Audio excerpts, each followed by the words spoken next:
Cracking the code. A dive into phrasal verbs.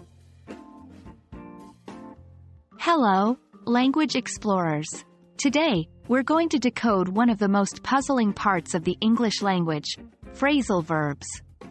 Our main focus will be understanding what these quirky combinations are and how they differ from other types of verbs. So, sit tight and let's get started.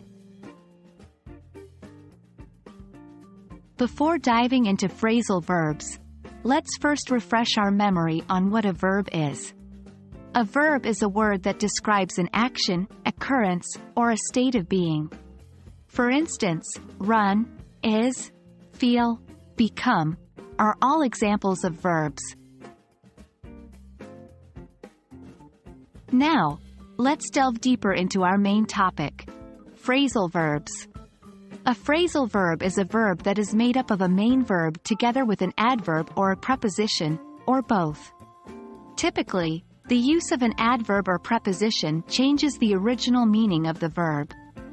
For example, give up doesn't mean give in an upward direction, but to surrender or quit. Similarly, break down doesn't mean to break in a downward direction, but to stop functioning. One might wonder, what's the difference between phrasal verbs and other types of verbs?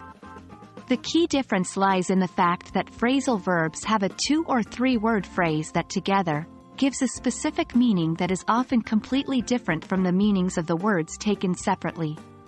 For instance, look and up have their own meanings, but when you put them together as look up, it means to search for information, especially in a book or a list. Phrasal verbs are commonly used in both formal and informal English, making them important to understand and use. For example, we might tell a friend, "I'll pick you up at 8, instead of saying, "I'll come to your location to retrieve you at 8. Phrasal verbs help us to express ideas more concisely and in a more casually conversational way. Understanding phrasal verbs can be a bit of a challenge, but it's a challenge worth undertaking. The more you expose yourself to these verbs, the more you'll start to understand their usage and nuances. We hope this video has been enlightening and that you're now more comfortable with the concept of phrasal verbs. Keep practicing, keep exploring, and you'll master them in no time. Until our next language adventure, happy learning!